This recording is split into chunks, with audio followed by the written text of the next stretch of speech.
Hello, Collective, to a timeless reading of yours. Please bear in mind a few details while we get ready for the reading.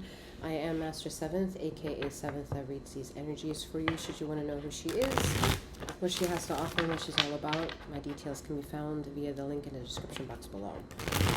Just for a little insight and clarity, I am a master healer that provides remote wellness and or tarot intuitive insights. There are other several links made available within the description box below that will help you navigate this channel and gain access to my sister channel. Remember, this is not a one-to-one reading. This is a general collective reading. Use your discernment to travel the energies of femininity and masculinity that are non-gender specific, and take the pieces that are yours and leave the rest behind. All right, collective, let's see what's going on. What is the topic of our bubble today? Topic of our bubble. Memories, I would say. Memories. How do we access memories? How do we trust memories? How do we understand that emotions give us triggers to understand that we have memories? And then our mind wants to latch on to the emotion somehow, and then maybe you start getting like pictures of some kind in your mind's eye, and that's the term of the mind's eye, and it gives us then a feeling. So emotion triggered, then thoughts come, and then emotions continue. So going into the feeling of self-inquiry under the topic of memories means that it's not a stable energy. You know, as I'm trying to get my shit together, the cards are flowing and it looks like anxiety. It's like, what's the memory, you know? And that's how we can more or less gauge that memories aren't honest. They're truths, but they're not honest, you know? Your truth to a memory could be that you remember specifically a green hat, okay? And let's say there's someone else within that memory, you share that memory, or you go over that memory with that person again, and this person says, well, I remember that hat being purple. Oh, interesting. Maybe it was a purple hat. So the truth is that there is a hat. The honesty is that we're trying to figure that out, right? So what then triggers to trust an aspect within the recollection of memory?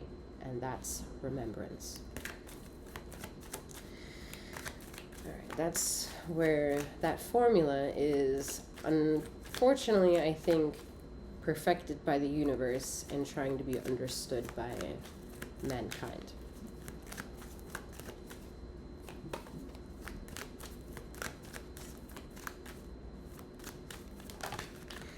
There are a lot of things, the star card. There's a lot of things that are self-induced. We could more or less jump the gun and say they're all placebo effects. You know, how controversial that shit may be, you know. And most of the beliefs that you may have and the truths that uphold these beliefs, more or less also a placebo effect. So how do we understand what is what? How do we navigate a truth and compare that with an honesty? And how do we then value what is more important? Is it truth or is it honesty? As a reader, I value honesty. As a contender to a civilized life, I like honesty. However, I understand to battle to maintain my honesty, I have to negate truths. I have to be open to understanding truths are a sense of development that can always change. It can mature, it can lessen. It can be important, however, just a piece of the narrative. And that's more or less part of the emotional intelligence, to understand what emotional redemption is during a time where universal justice is trying to uphold character, a civilized way of behaving under the mask of the ego. It's like a braid, okay? 3 strands bringing themselves together for a unified aspects of things. Same time that braid is being made, it's duality that it's braiding. It's incredible, okay? I wish I could be more detailed, you know, and that will come out in time. That will come out in time, you know.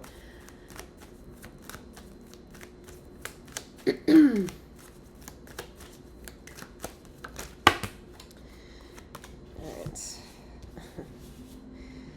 Oh, collective, you're so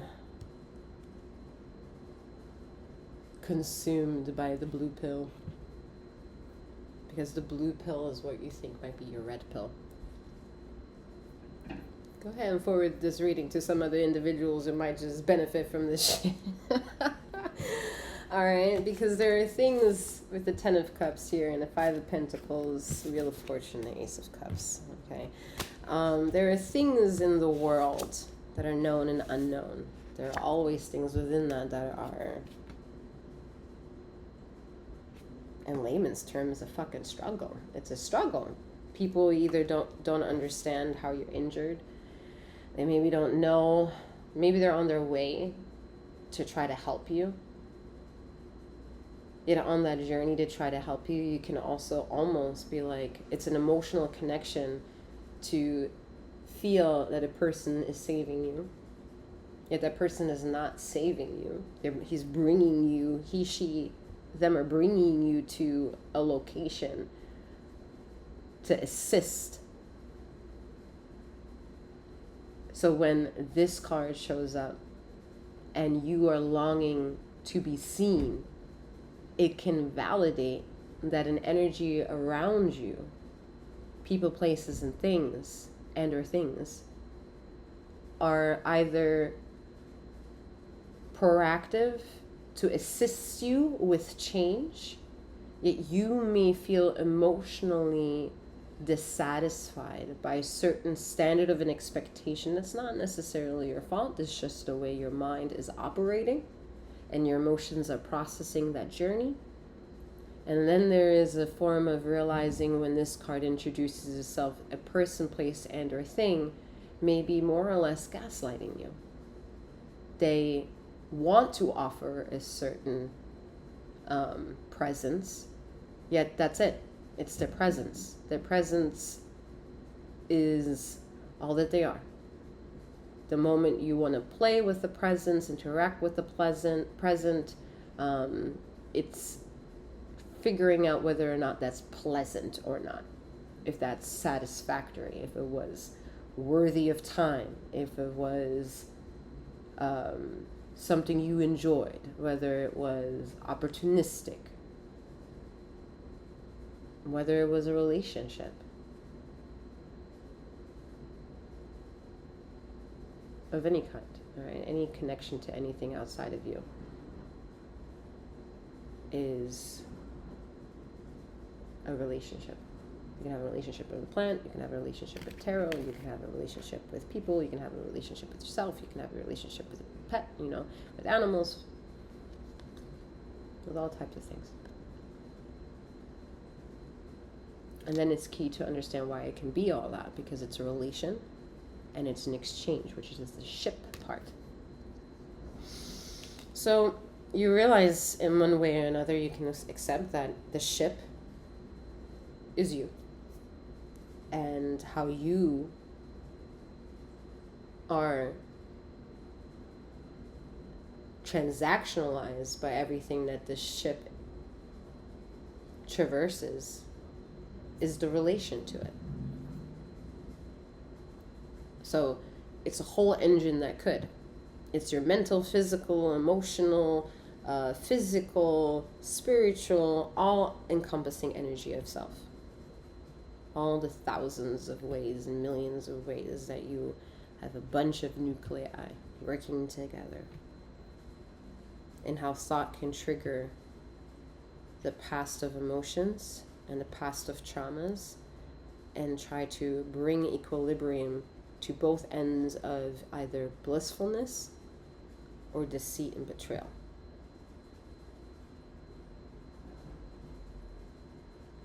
Most oftentimes, the equilibrium doesn't like to exist in either extreme. It doesn't like to just be in blissfulness, because then it's almost as if, well, almost too easy. There may be I need something else. Something is not challenging me. I want to work. I want to be contender. I want to matter. And if it swings in the side of deceit, and you could be in a war zone of understanding what a truth is, then defending a truth versus honesty, then defending yourself, who you are, and your relationship to other people. Is it deceitful? Are you under the realm of being deceived? Are you the narcissist, the psychopath, the sociopath, or you are a victim of being around one? Have you been abused, or are you the abuser? It doesn't like to swing in that extreme either. However, it's not ignorant to know you can touch maybe an aspect of either situations at any given time. And how that all coincides together is more than one example, because that's your emotional processes again, and your physical, your physiological, your environmental, spiritual, and all the engines that could to what it means to have the Homo sapien experience. So there is a need to desire the blue pill, because there's a comfort within that seems, due to an example of one having been there, done that kind of thing, that it's a comfort. And because this comfort are many examples of, is easier to say, I'd rather live in that comfort. And then there are situations when the thought alone comes that it's still in that moment a choice. You can think about, well, if this is still a choice, what's the other option? And if there's another option, maybe that is within you a limit that has been reached, and a limit that doesn't want to be limited and wants to breach through. So in order to teach you that, it's more or less punching the wound of possibilities by giving you the idea that it's resistance, that it is wrong, that it is dishonest, that it's distrustful, that it's something that is nagging at you. Remember that commercial? I'm not touching you. I'm not touching you. I'm not touching you. I'm not touching you. It's like,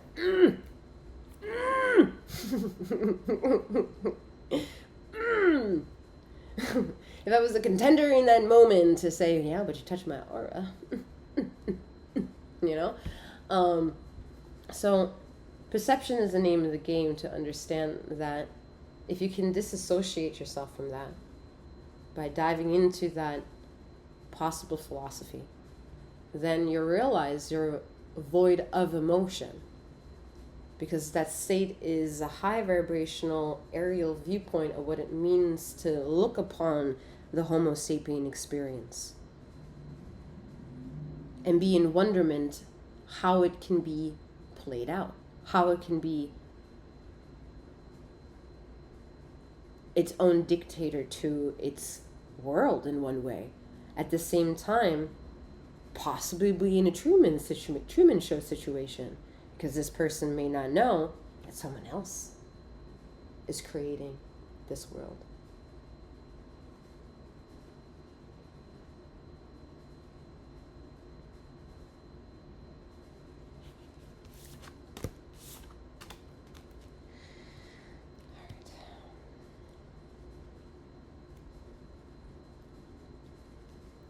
Emotions is a beautiful thing. It's what we long for. In readings, we more or less probably lean towards the positives of these energies, and they remain positive. However, it's not, emotions isn't positive. you can have positive emotions and reminiscent past times that trigger an emotion that seems gratuitous or is gratuitous. However, more often than not, what triggered the emotion wasn't a positive thing, unless that positive seems so out of this world that you then accept that it was a positive message. Meaning, maybe you've lost someone, and there are objects within your world that trigger you that either belonged or comes from the person that has transgressed. And it is an uncomfortable longing. It's an uncomfortable feeling. So we're going to assume in this situation it's not a positive emotion. However, let's say you're working. You're consumed by something. Your focus is doing something. And we're going to call that work. And while you're working, you get a scent of a perfume. It comes and goes. The moment you become aware of it, it leaves. And you become aware that the environment doesn't make sense for that smell to have come through. Or you're at work, focusing on something, doing the work, and you hear a song coming through.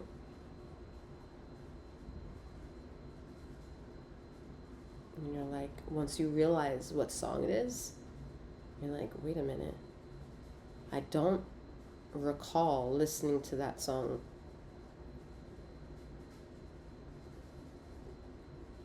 in my last rendezvous around the clock. So, weird. Or, for instance, you could be working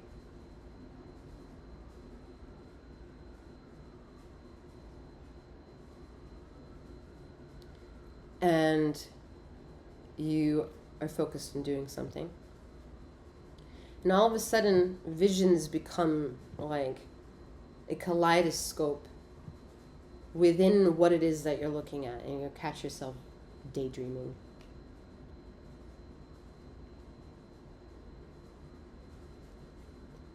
There are many instances where one individual can be within the vibrations of what it means to exist as a Homo sapien, exist in the environment of the expression of what it means to be a Homo sapien on this earthly realm.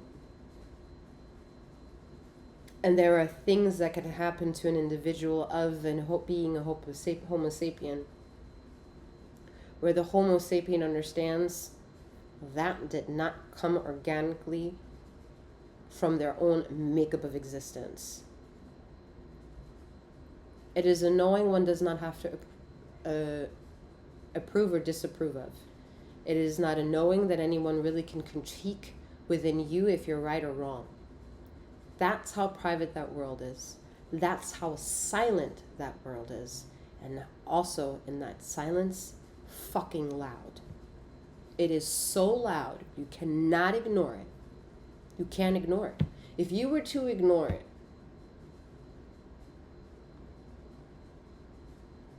whatever comes after that, comes after that. So it's proof that you can't ignore it.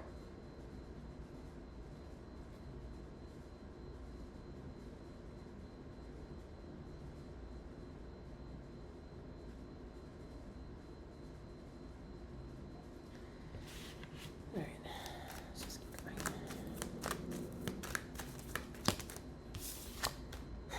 All right. Nine of Swords.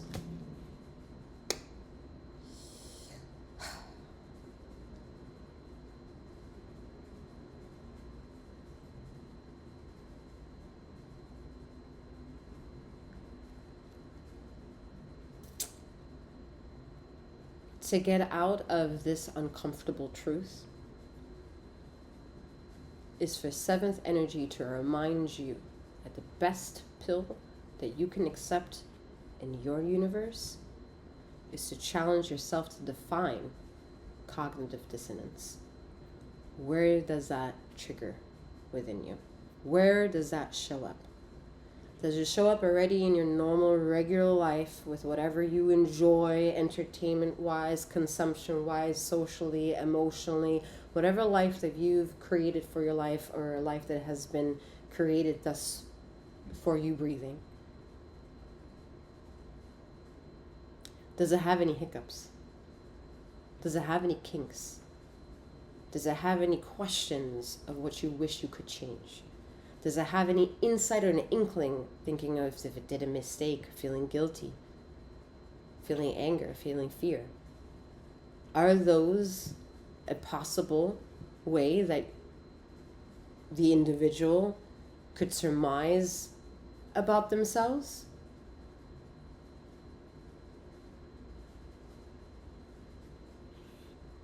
What are the uncomfortable situations for you?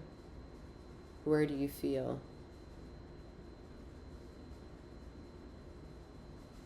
less? Where do you feel that you need more? Where do you feel like you need a hug and answers and permission to ask questions?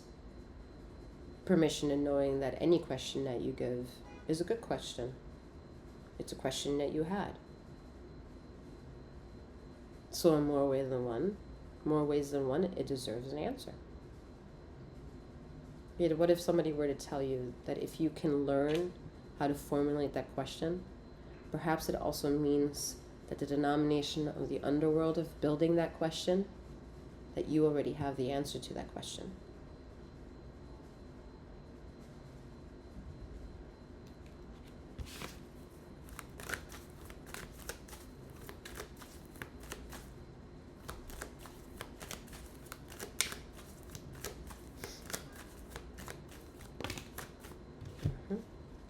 Tower in the world. It is absolutely imperative for you not just to always think that life is about this. It's imperative to understand that this is because of this. And this light right here is in charge for giving you this feeling.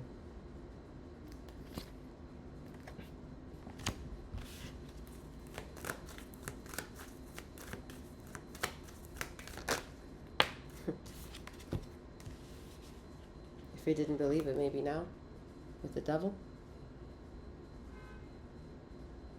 You needing to be triggered to accept that of which it is difficult for you to find maybe motivation to feel resonancy of. To not be triggered via hatred, yet with maybe curiosity. Wondering why you react the way you do. How your pendulum of hearing these energies are swinging from left to right, hearing truths and deceit and figuring out which one is the flow.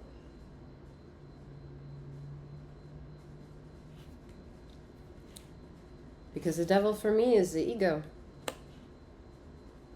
And last I felt, from the eye viewpoint that I get to see, ether is in charge of your ego. You're in charge of the consequences of the decisions that the ego makes. And then the human is in a vortex of trying to figure out, well, who's in charge of this? Is it me that's in charge of it or something else? And most often in time, an ether looks closer and listens further in, she sees that the Homo sapiens says, it's not me, it's ether. And she listens further in and then wonders, okay, it is ether. Yet you've made the decision, so isn't it you? Are you asking for too much and not showing up? Are you showing up at all? Are you doing anything while showing up? Can you accept that light is darkness? It's not just that it comes from darkness, yet it's a blueprint of darkness. And that to love your light is to say to your own darkness that you love your darkness. Yet if you lie to yourself, that light, which is darkness, is going to push the limits of darkness to make you accept that she will not continue giving more light if you don't also accept her shadow of darkness.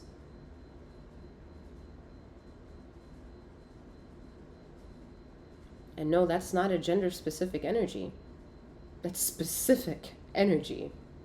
And that specific energy flows with femininity, gets remembered due to impact, which is masculinity.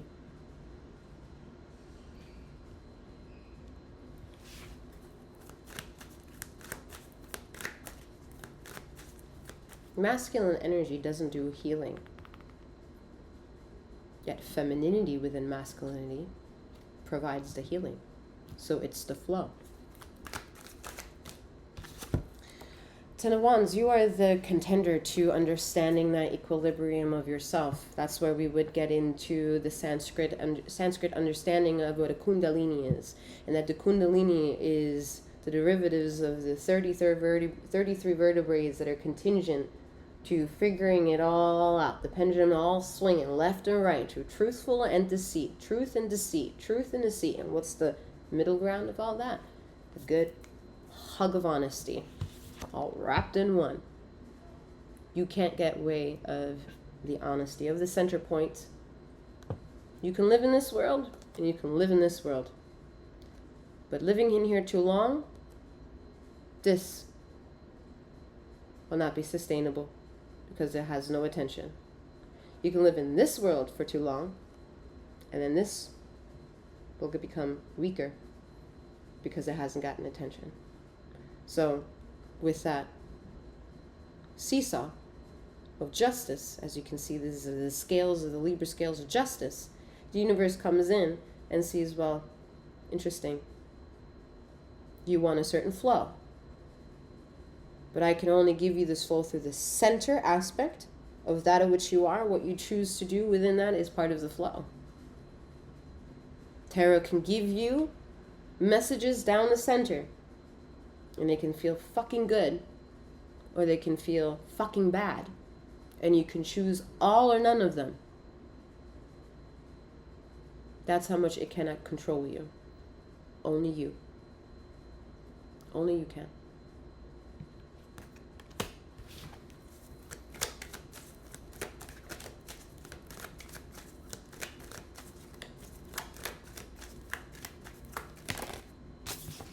Only you can. Four of Pentacles, the card of control. And if you look at it, that's a dark cloak around the individual. Needing to express themselves and knowing that there's comfort to be had with being hugged by darkness because it understands the light that it's holding on to is fucking darkness. It doesn't just come of darkness. It is darkness. It's the version of darkness that feels good. Yeah. Alright, Seven of Pentacles, Knight of Pentacles, and the Hanged Man. Cognitive dissonance energy, right? The fuck here. Doesn't matter if you're upside down, up, right side up, upside down, right side up, left, right, lying down, sitting up. Ether will always get you.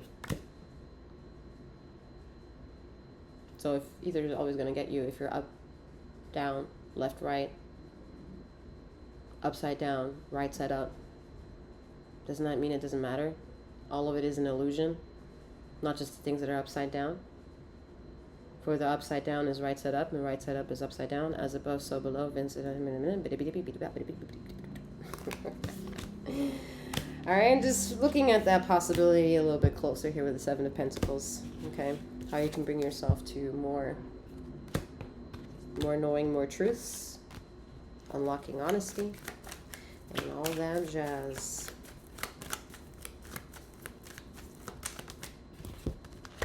The Rainbow Warriors are coming back. Yeah, look at that. Strength card. The Rainbow Warriors are coming back to teach you about the emotional parts of the human experience and do so with triggering truths. I saw that. Three of Swords.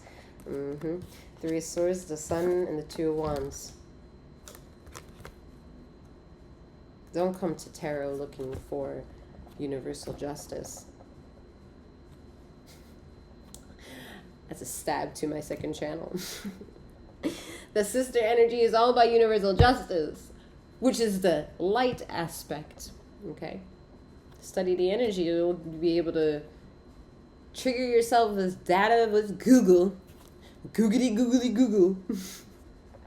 Of what she is that reads that energy. Not seventh. Sekhmet. This is under Bastet's channel. They're sisters. And whatever you think sisters is, whatever it means Bastet is, whatever it means to be Sekhmet, fucking fruit fly. Yeah. They're going to smell out little things like the fruit fly and make sure they get it.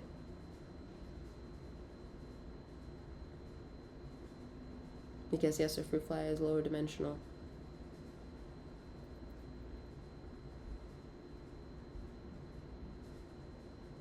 So.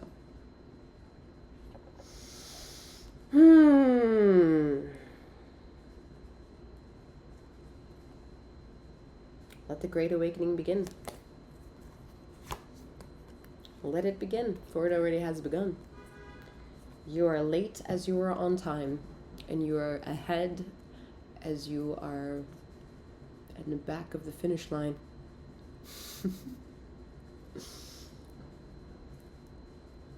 It happens in the stages of you getting to know the versions within you and knowing what emotions are. They're not the truth. They're the versions of expressions. Truth are memories. Remembrances is honesty. Do you remember?